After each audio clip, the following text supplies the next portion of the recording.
Module 5 ആണ് നോക്കാൻ പോകുന്നത്. അതിൽ ഫൂട്ടിങ്ങിനെ കുറിച്ചുള്ള ഒരു മൊഡ്യൂളാണ്. അതിൽ നമുക്ക് ആദ്യം ഒരു ഐസൊലേറ്റഡ് ഫൂട്ടിങ്ങിൻ്റെ പ്രോബ്ലം നോക്കാം.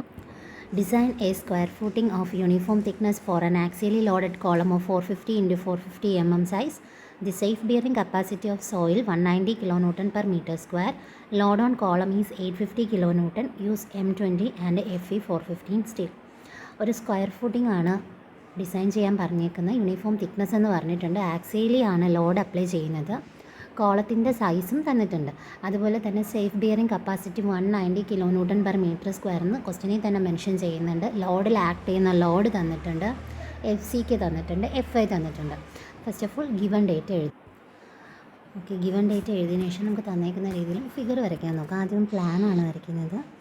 ഫൗണ്ടേഷനും അതിനകത്ത് ഒരു കോളവും കാണിച്ചിരിക്കുന്ന രീതിയിലുള്ള ഒരു പ്ലാൻ. ഓക്കെ, ഇത് ഫൗണ്ടേഷനാണ് ഈ വരയ്ക്കാൻ പോകുന്നത്. അവിടുത്തെ കോളമാണ്. ഈ കോളമാണ് 450 mm എന്ന് പറഞ്ഞേക്കുന്നത്. അപ്പം നമുക്ക് ഫൂട്ടിങ്ങിൻ്റെ മെഷർമെൻറ്റ്സ് ഒന്നും അറിയില്ല. ഇതൊരു പ്ലാൻ വ്യൂ ആണ്. ഇതിൻ്റെ സെക്ഷൻ ഞാൻ വരയ്ക്കുകയാണെങ്കിൽ ഈ ഒരു രീതിയിലായിരിക്കും വരുന്നത്. ആ കോളത്തിൻ്റെ കറക്റ്റ് പോർഷനാണ് ഈ കാണുന്നത്. ഓക്കെ, ദെൻ ഈ ഇത്രയും പോർഷനായിരിക്കും ഇവിടുത്തെ 450 എന്ന് പറയുന്നത്.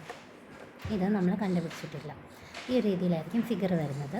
ആക്സിയലി ആണ് ലോഡ് അപ്ലൈ ചെയ്യുന്നതെന്ന് പറഞ്ഞിട്ടുണ്ട്. ഓക്കെ, അപ്പോൾ ഇത്രയും ഡീറ്റെയിൽസ് ആദ്യം നിങ്ങൾ എഴുതുക. ക്വസ്റ്റ്യനിൽ നിന്ന് തന്നെ നമുക്ക് എഴുതാൻ പറ്റും. ദെൻ ഫസ്റ്റ് സ്റ്റെപ്പിലോട്ട് പോകാം. ആദ്യത്തെ സ്റ്റെപ്പ് ലോഡ് കാൽക്കുലേഷൻ ആണ്. ലോഡ് കാൽക്കുലേഷന് നമുക്ക് വെയിറ്റ് ഓഫ് കോളം തന്നിട്ടുണ്ട്, WC തന്നിട്ടുണ്ട് 850 kN. ഇനി നമുക്ക് ഫൂട്ടിങ്ങിൻ്റെ സെൽഫ് വെയിറ്റ് ആണ് കാൽക്കുലേറ്റ് ചെയ്യേണ്ടത്. അപ്പോൾ ഫസ്റ്റ് WC എന്ന് പറയുന്നത് 850 kN ആണെന്നുണ്ട്. Then self weight of footing denote ചെയ്യുന്നത് WF എന്നാണ്. അതെന്ന് പറയുന്നത് നമ്മുടെ കോളത്തിൽ ആക്ട് ചെയ്യുന്ന ലോഡിൻ്റെ 10% ആയിരിക്കും. 10% ഓഫ് WC പെർസെൻറ്റേജ് ആദ്യം മാറ്റാം. ദെൻ WC എന്ന് പറയുന്നത് 850 kN ആണ്. ആൻസർ 85 kN എന്ന് കിട്ടും. അതിനുശേഷം നെക്സ്റ്റ് ടോട്ടൽ ലോഡ് കാൽക്കുലേറ്റ് ചെയ്യണം. ടോട്ടൽ ലോഡ് കാൽക്കുലേറ്റ് ചെയ്യാൻ വേണ്ടി WC + WF ചെയ്താൽ മതി. 850 + 85 = 935 kN.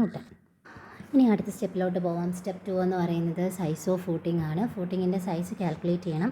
അതിനുവേണ്ടി ആദ്യം ഏരിയ ഓഫ് ഫൂട്ടിംഗ് കാൽക്കുലേറ്റ് ചെയ്യാം. ഏരിയ ഓഫ് ഫൂട്ടിംഗ് കാൽക്കുലേറ്റ് ചെയ്യാൻ വേണ്ടിയുള്ള ഇക്വേഷൻ നമുക്ക് കിട്ടിയ total load divided by safe bearing capacity ചെയ്താൽ മതി. ഇതിൻ്റെ എല്ലാത്തിനും വാല്യൂസ് ഉണ്ട്. 935/190 ചെയ്യുന്ന സമയത്ത് 4.92 m² ആണ് ഏരിയ കിട്ടുന്നത്. അടുത്തത് സ്ക്വയർ ഫൂട്ടിങ്ങിൻ്റെ സൈഡ് കാൽക്കുലേറ്റ് ചെയ്യണം. Side of square footing. Square ഫൂട്ടിങ്ങിൻ്റെ സൈഡ് കാൽക്കുലേറ്റ് ചെയ്യാൻ വേണ്ടി നമുക്ക് കിട്ടിയ ഏരിയ, ആ ഏരിയയുടെ റൂട്ട് എടുത്താൽ മതി. അപ്പോൾ റൂട്ട് 4.92 = 2.22 മീറ്റർ എന്ന് കിട്ടും. ഇതിനെ ഞാൻ റൗണ്ട് ചെയ്തിട്ട് ഒരു 2.25 മീറ്ററായിട്ട് എടുത്തു. ഓക്കെ, ഞാൻ റൗണ്ട് ചെയ്തെടുത്തതാണ്. 2.22 ഇട്ടിരിക്കണമെങ്കിൽ നിങ്ങൾക്ക് അത് തന്നെ വെച്ച് ചെയ്യാവുന്നതാണ്. അടുത്ത ഞാൻ ചെയ്യാൻ പോകുന്നത് പ്രഷർ കാൽക്കുലേഷനാണ്. പ്രഷർ കാൽക്കുലേറ്റ് ചെയ്യാൻ വേണ്ടി ഞാനിപ്പോൾ ഫാക്ടേർഡ് സോയിൽ പ്രഷറാണ് എടുക്കുന്നത്. ഫാക്ടേർഡ് ആയിട്ടല്ല എൻ്റെ കയ്യിലുള്ളത്, ഫാക്ടേർഡ് ആക്കണം. എനിക്ക് തന്നിരിക്കുന്ന കോളത്തിൻ്റെ ബേസ് ചെയ്തിട്ടാണ് നമ്മളിത് എടുക്കുന്നത്. കോളം മാത്രമേ നമ്മൾ കൺസിഡർ ചെയ്യത്തുള്ളൂ കോളത്തിൻ്റെ ലോഡ്. അപ്പോൾ അത് ഫാക്ടേർഡ് ആക്കണം. അപ്പോൾ 1.5 ഇൻറ്റു കോളത്തിൻ്റെ ലോഡ് ഞാൻ ഫാക്ടേർഡ് ആക്കി. Divided by area. ഏരിയ എടുക്കുന്ന സമയത്ത് സ്ക്വയർ ആണ്. അപ്പോൾ സ്ക്വയർ ആകുമ്പോൾ 2.25 ഒരു സൈഡ് കിട്ടിയിട്ടുണ്ട്. അപ്പം എല്ലാ സൈഡും എങ്ങനെയായിരിക്കും 2.25 ആണ് വരുന്നത്.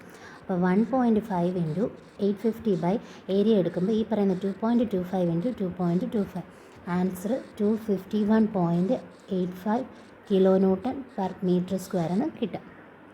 അടുത്തിന് നെക്സ്റ്റ് സ്റ്റെപ്പിലോട്ട് പോകാം. Next step depth of footing by 1 way shear ആണ്. നമ്മുടെ ഫൂട്ടിങ്ങിൻ്റെ ഡെപ്ത് അതും 1 വേ ഷെയറിലുള്ളത് കാൽക്കുലേറ്റ് ചെയ്യണം. ആദ്യം 1 വേ കാൽക്കുലേറ്റ് ചെയ്യും, പിന്നെ ഇനി അതിൻ്റെ തന്നെ 2 വേ കാൽക്കുലേറ്റ് ചെയ്യാനുണ്ട്.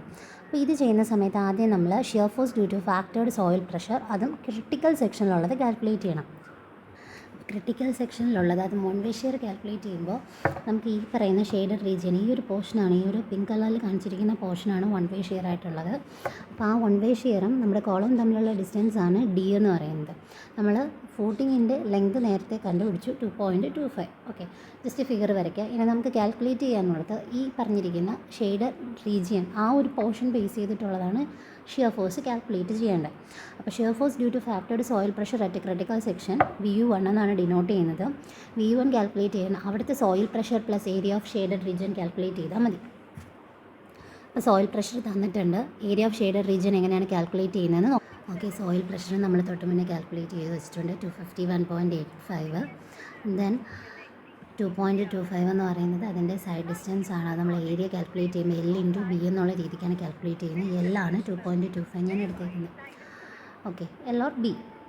ഇനി അടുത്ത് കാൽക്കുലേറ്റ് ചെയ്യേണ്ടതെന്ന് പറയുമ്പം ബി എങ്ങനെയാണെന്ന് നോക്കാം. നമുക്ക് ഈ ടോട്ടൽ കിട്ടിയിരിക്കുന്ന 2.25. ഓക്കെ, ഈ ഇത്രയും ഡിസ്റ്റൻസ് 2.25. അതിൽ നിന്ന് ഈ പറയുന്ന കോളത്തിൻ്റെ ഡിസ്റ്റൻസ് മൈനസ് ചെയ്യണം. -0.45. ഞാനത് മീറ്ററിലോട്ട് ആക്കിയതുകൊണ്ടാണ് 0.45 വന്നത്.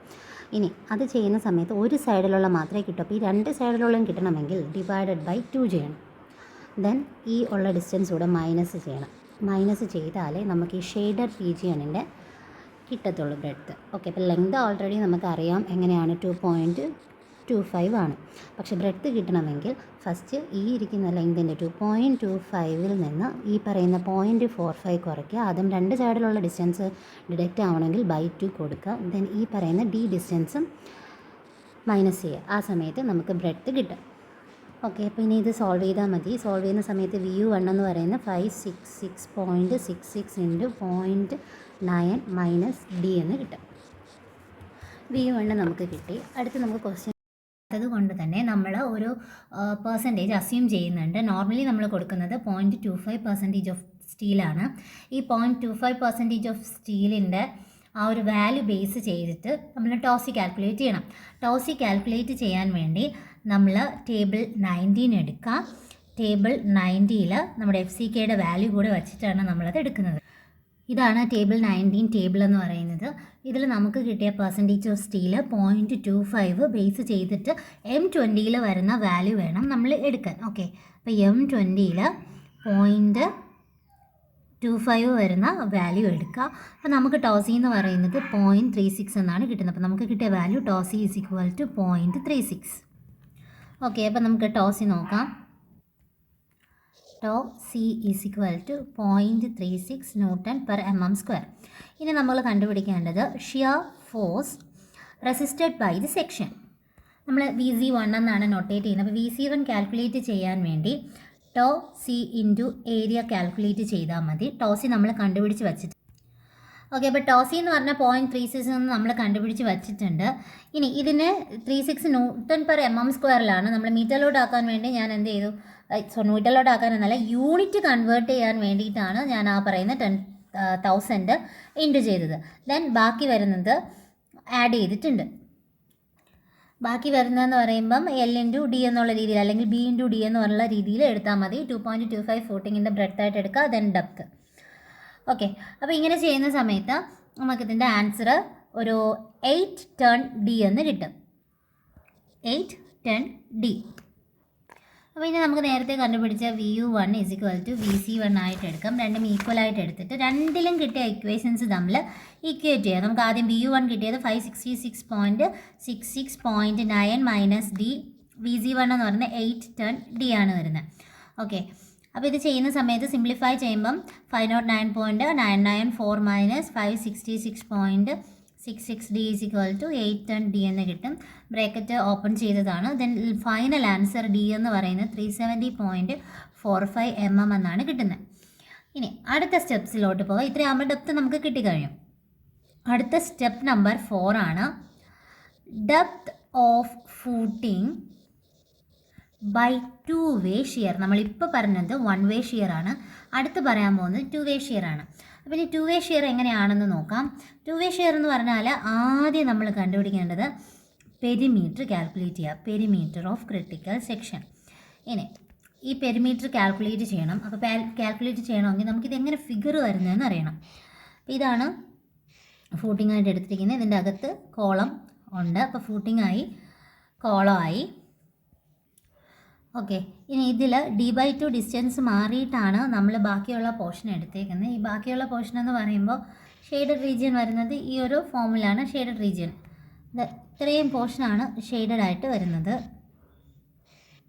അപ്പോൾ അത്രയുമുള്ള 2 വേ ഷിയർ ആണ് നമ്മൾ കണ്ടുപിടിക്കുന്നത്. അതും D/2 ഡിസ്റ്റൻസ് മാറിയതിന് ശേഷമുള്ള ഡിസ്റ്റൻസ്. ഓക്കെ, അപ്പോൾ അത്രയുള്ള 2-way ഷിയറിൻ്റെ പോർഷൻസ് നമ്മൾ കാൽക്കുലേറ്റ് ചെയ്യണം. അത് കാൽക്കുലേറ്റ് ചെയ്യുമ്പോൾ ഫസ്റ്റ് നമ്മൾ പെരിമീറ്റർ ഓഫ് ക്രിട്ടിക്കൽ സെക്ഷനാണ് എടുക്കുന്നത്. Perimeter of critical section calculate ചെയ്യാൻ വേണ്ടി 4 സൈഡ് ഉണ്ടല്ലോ, അപ്പോൾ 4 ഇൻറ്റു കോളത്തിൻ്റെ സൈസ് 0.45 ആണ്, പ്ലസ് 2 സൈഡിലും എന്തുണ്ട് d/2, then d/2 plus d/2. Okay, അപ്പോൾ 4 ഇൻറ്റു 0.45 പ്ലസ് d/2 നമുക്ക് ആൻസർ 1.8 ഇൻറ്റു 4d എന്ന് കിട്ടും. ഇത് പെരിമീറ്റർ ഓഫ് ക്രിട്ടിക്കൽ സെക്ഷൻ. അടുത്ത് പറയുന്നത് ഷിയർ ഫോഴ്സ് അറ്റ് ക്രിട്ടിക്കൽ സെക്ഷനാണ്. Shear force at critical section VU2 എന്നാണ് നോട്ട് ചെയ്യുന്നത്. VU2 കാൽക്കുലേറ്റ് ചെയ്യാൻ വേണ്ടി സോയിൽ പ്രഷറിൻ്റെ ഏരിയ ആണ് എടുക്കുന്നത്. സോയിൽ പ്രഷർ നമ്മൾ കാൽക്കുലേറ്റ് ചെയ്ത് വെച്ചിട്ടുണ്ട്. ഏരിയ എടുക്കുമ്പോൾ 2.25 അറിയാം. ദെൻ ഒരു 2.25 ആണ് നമ്മൾ എടുത്തത്. അടുത്ത 2.25 നിന്ന് ഈ പറയുന്ന കോളത്തിൻ്റെ സൈസ് 0.45 അവിടുത്തെ D എന്ത് ചെയ്യാം, കുറയ്ക്കാം. 0.45 പ്ലസ് d² എന്ന് പറയുന്നത് 2.25 നിന്ന് കുറയ്ക്കാം. ഓക്കെ, അങ്ങനെ ചെയ്യുന്ന സമയത്ത് നമുക്ക് കിട്ടുന്ന answer 1274.99 minus 251.85 into 0.2025 plus d² plus 0.9d എന്ന് കിട്ടും. ഈ ഫിഗർ നോക്കി 2-way ഷിയറിൻ്റെ പോർഷൻസ് ആണ് നമുക്കിവിടെ വേണ്ടത്. ആ ക്രിട്ടിക്കൽ സെക്ഷനിലുള്ള പോർഷൻ എത്രയാണോ അതാണ് നമുക്ക് വേണ്ടത്. ഓക്കെ, നമുക്കപ്പോൾ ഈ ഒരു ഫോമിലാണ് ഇക്വേഷൻ കിട്ടിയത്. ഇനി അടുത്ത് നോക്കേണ്ടത് shear force resisted by the critical സെക്ഷനാണ്. അത് കണ്ടുപിടിക്കാൻ വേണ്ടി നമ്മൾ maximum allowable shear stress calculate ചെയ്യും. മാക്സിമം അലോബിൾ സ്ട്രെസ് കാൽക്കുലേറ്റ് ചെയ്യേണ്ട ഇക്വേഷൻ 0.25√FCK ആണ്. അത് ക്ലോസ് 31.6.3.1 31.6.3.1 ഇതിലാണ് കിടക്കുന്നത്. ഈ ഒരു പോർഷൻ വായിച്ച് നോക്കിയാൽ മതി, നമുക്ക് കിട്ടും. ഓക്കെ,